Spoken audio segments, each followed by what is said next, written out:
pemirsa, salam sehat untuk kita semua. Jumpa lagi bersama saya Jana Miani dalam program Teras Negeri.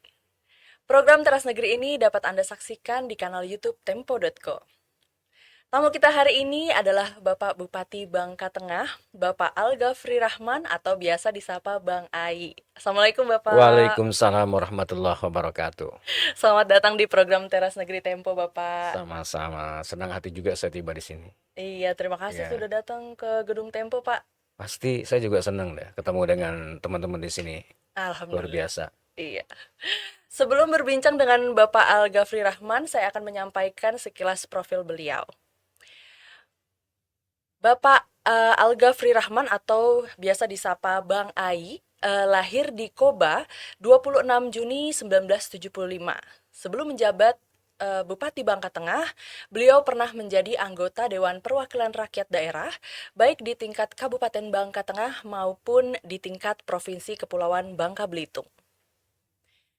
Bapak Al-Ghafri Rahman kemudian mengikuti Pilkada 2020 dan dilantik sebagai Bupati Bangka Tengah pada 26 Februari 2021.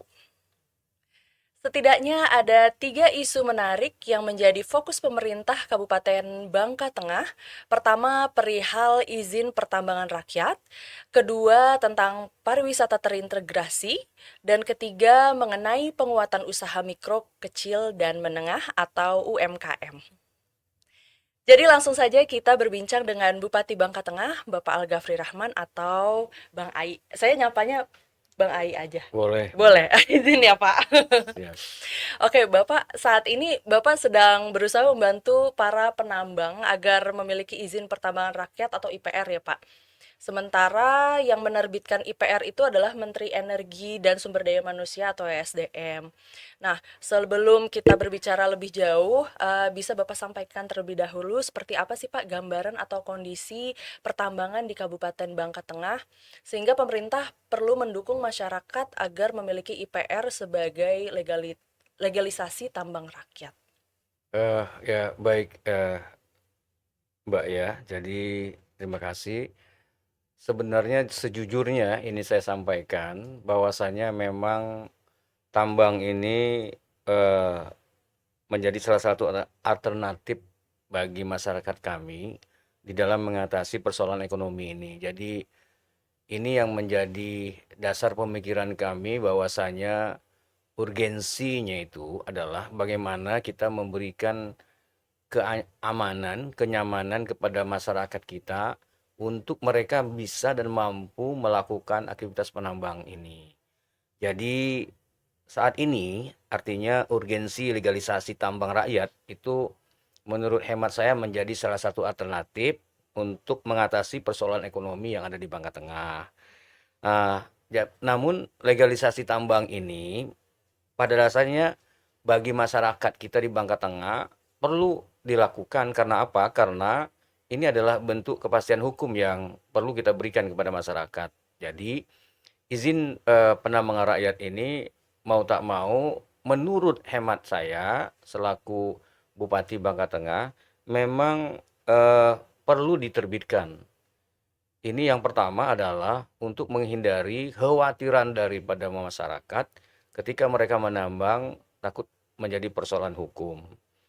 Ya, izin penambangan rakyat ini juga diberikan kepada masyarakat untuk mengatur hal-hal yang lain di luar juga kepastian hukum. Apa itu? Kita ingin memberikan kenyamanan kepada lingkungan, ya. Jadi dengan adanya pemberian izin tambang rakyat ini, setidak-tidaknya kita bisa mengatur, kita bisa melihat apa yang dilakukan oleh masyarakat, ya, terutama misalnya metode apa yang digunakan masyarakat, instrumen apa yang lainnya yang mendukung di dalam mereka penambangan, itu akan menjadi bagian-bagian kita di dalam memberikan keamanan kepada masyarakat dan juga termasuk lingkungan yang ada di sekitar situ. Jadi ekosistem yang lain kita harapkan juga tidak akan terganggu dengan adanya aktivitas penambangan yang dilakukan oleh masyarakat. Begitu, Bang. Jadi Jadi manfaatnya banyak banget untuk masyarakat ya. betul. Karena sampai hari ini saya memperhatikan bahwa penambang rakyat ini artinya yang berskala kecil itu masih bertumpu ya kepada timah ini, sektor Hmm. pertimahan. Jadi mau tak mau ya sebagai eh, pemerintah kita wajib sifatnya memberikan pembinaan lah ya kepada masyarakat dari sisi manapun kita harus menjaga keamanan masyarakat ini untuk mereka bisa beraktivitas penambangan. Pak, kira-kira ada berapa banyak sih Pak jumlah penambang di Kabupaten Bangka Tengah? Ya, sepertinya kalau kita menghitung dari jumlah itu, mungkin datanya nggak begitu valid ya, karena sejujurnya di dalam setiap penambangan yang saat ini berjalan, setahu kita memang eh, penambang-penambang yang di luar rule ya, aturan, sehingga kita sulit untuk mengetahui lebih detail terhadap jumlah penambang ini. Tetapi saya bisa menggambarkan bahwa di setiap wilayah di kabupaten saya itu kecamatan ada 6, rata-rata semua kecamatan itu memiliki potensi untuk ditambang. Dan rata-rata di dalam penambangan itu setidak-tidaknya satu kegiatan tambang kecil itu minimal 3 sampai 4 orang yang melaksanakan kegiatan itu. Nah, bayangkan kalau memang di dalam penambangan itu ada 10 saja, berarti di dalam desa itu ada 30 orang yang melaksanakan kegiatan penambangan. Cukup banyak ya Pak ya? Iya, Lalu apakah sudah ada masyarakat atau kelompok, misalnya seperti koperasi yang sudah mengantongi izin pertambangan rakyat Pak? ya, ini yang legalisasi ini yang saya sampaikan tadi memang perlu diberikan kepada perorangan ataupun kepada koperasi yang ingin mengajukan izin penambangan rakyat IPR tadi.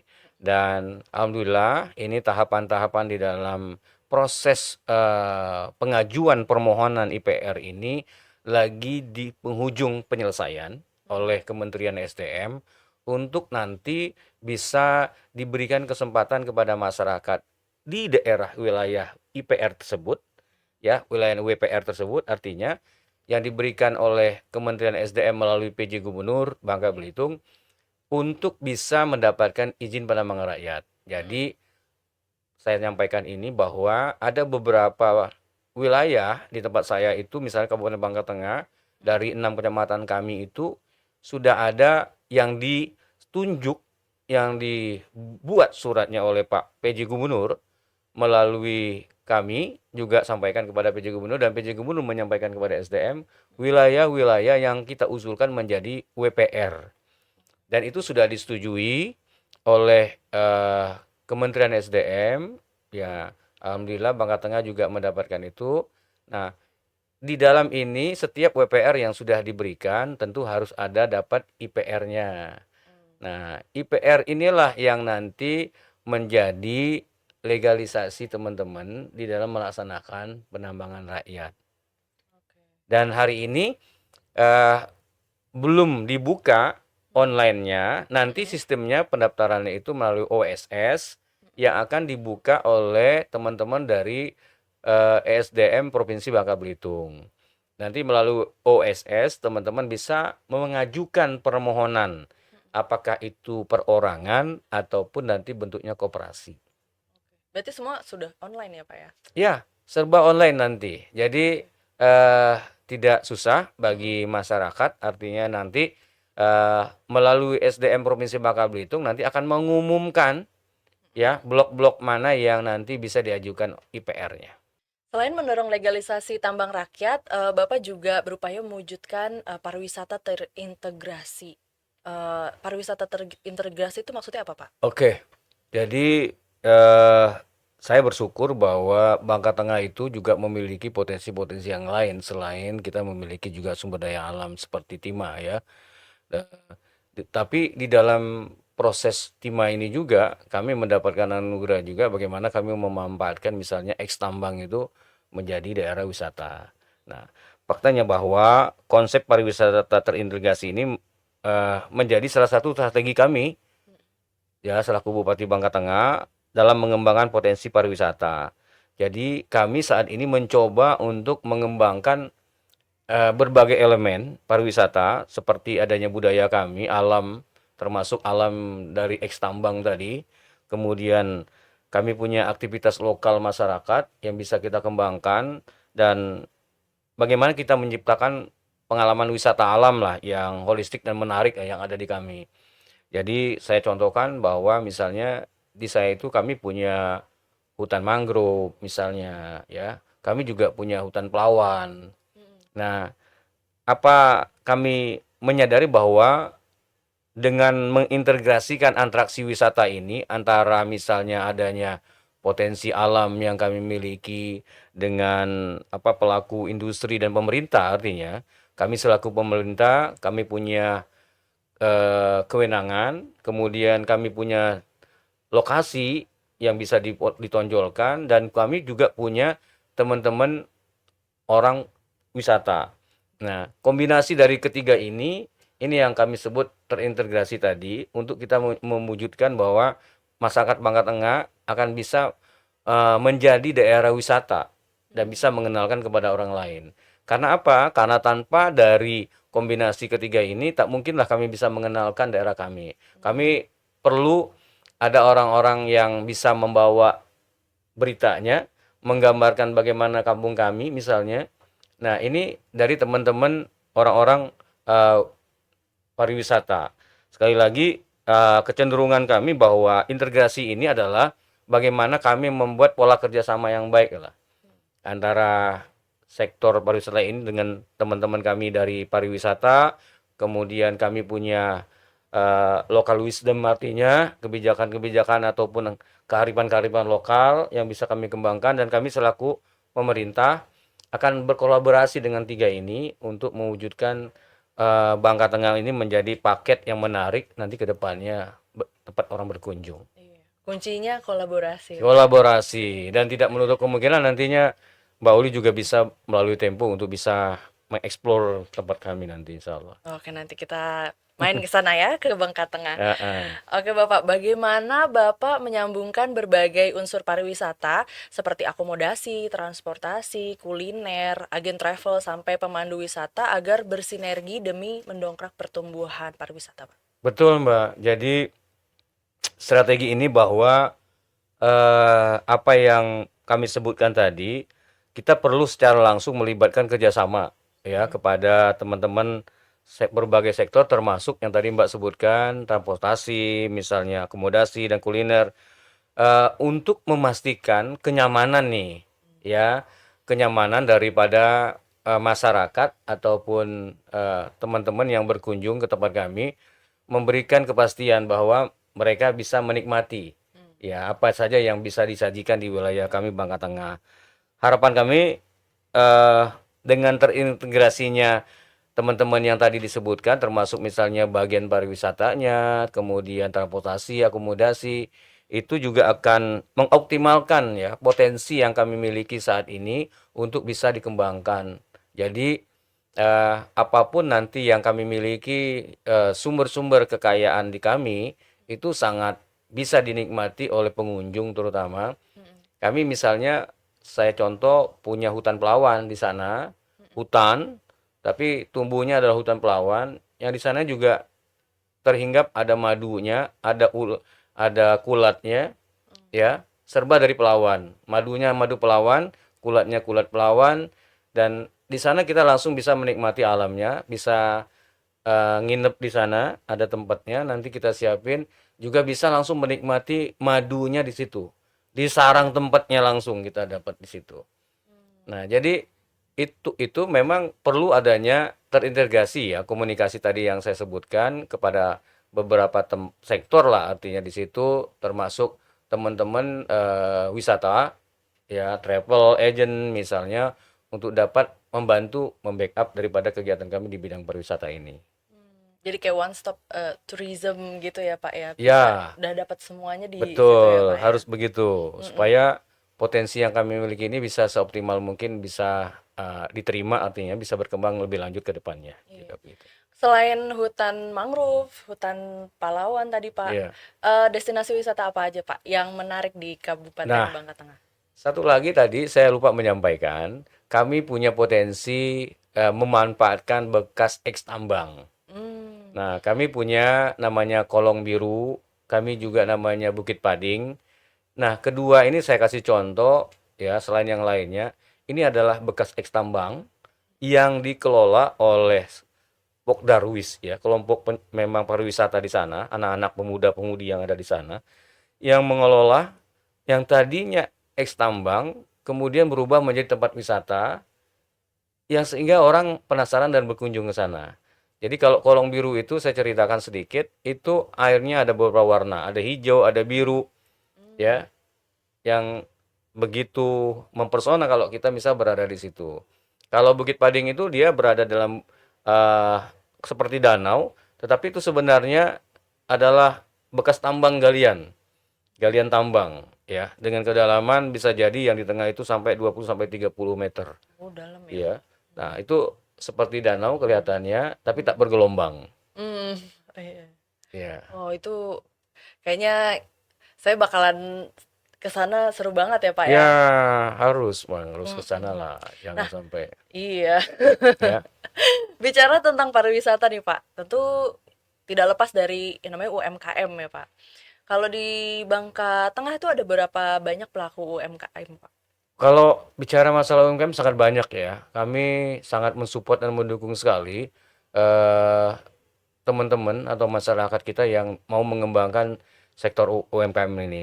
Karena strategi pengembangan UMKM yang kami lakukan ini berfokus pada pemberdayaan masyarakat lokal yang coba kita kembangkan supaya mereka juga langsung berhadapan gitu dengan lokasi pariwisata misalnya saya contoh dan mereka yang menjaga, mereka juga yang berharap banyak dengan kehadiran daripada masyarakat ke situ sehingga akan ada saling menerima ya. Satu sisi kehadiran daripada tamu wisata, mereka Mhm, juga bisa menyiapkan barang-barang UMKM mereka sehingga laku dan laris terjual. mhm, Nah, otomatis mereka juga akan menjaga bagaimana keseimbangan daripada lokasi wisata itu.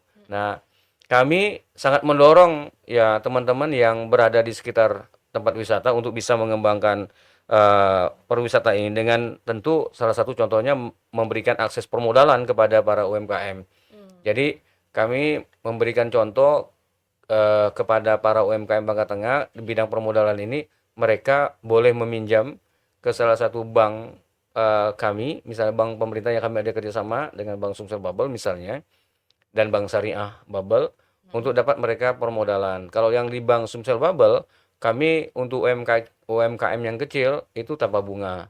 Jadi mmm, mereka cukup mengembalikan modalnya saja. Nah, ini hal-hal yang eh, kami lakukan. Selain itu juga ada kepelatihan kewirausahaan, ya, kewirausahaan. Jadi wira swasta, kemudian pariwisatanya kita latih juga.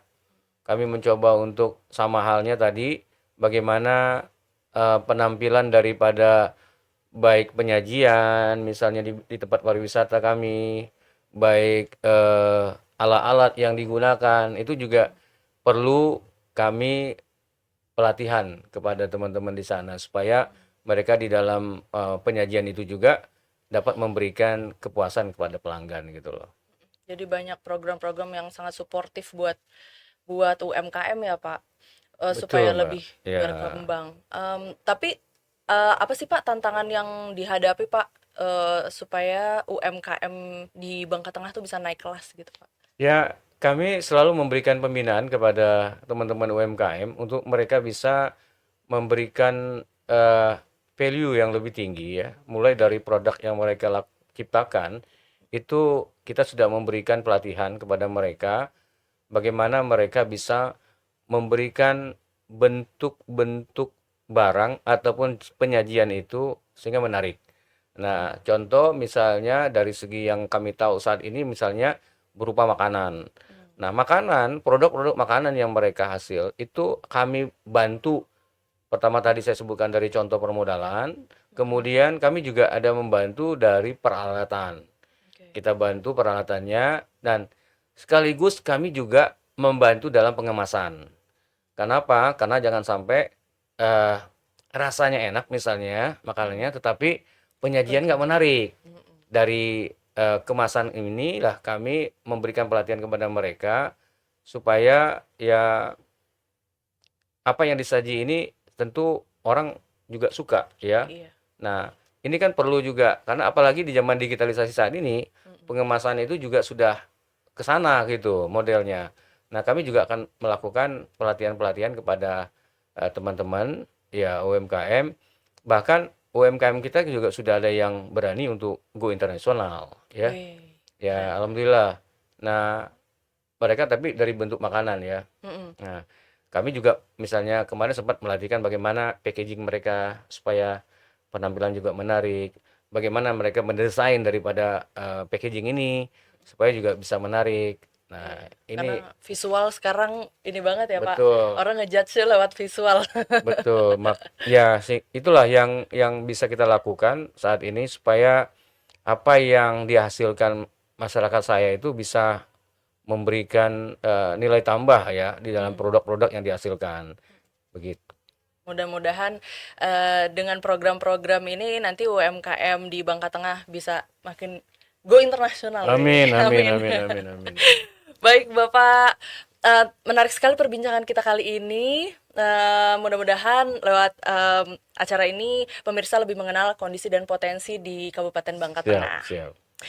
Baik pemirsa, sebelum saya menutup acara Teras Negeri kali ini, mari kita dengarkan pernyataan penutup atau closing statement dari Bapak Al-Ghafri Rahman. Silahkan Bapak.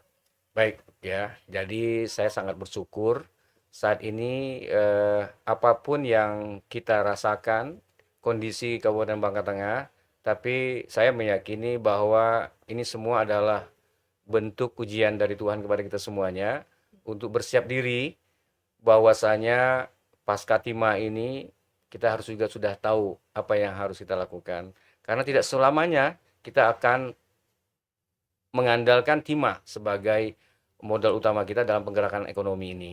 Tetapi tadi kita sudah sebutkan bahwa saat ini memang kondisi timah kita tidak memang eh, kurang baik artinya di situ, tetapi kita sudah mulai merespon dengan menggalakkan potensi-potensi yang lain selain timah. Nah, untuk itu mari kita bekerja sama, bekerja keras untuk bisa mewujudkan hal-hal yang baru yang bisa memberikan dampak pergerakan perekonomian di Bangka Tengah khususnya dan Bangka Belitung dan kita semualah akan bisa memberikan hal yang positif dalam kemajuan terutama kepada kita pribadi.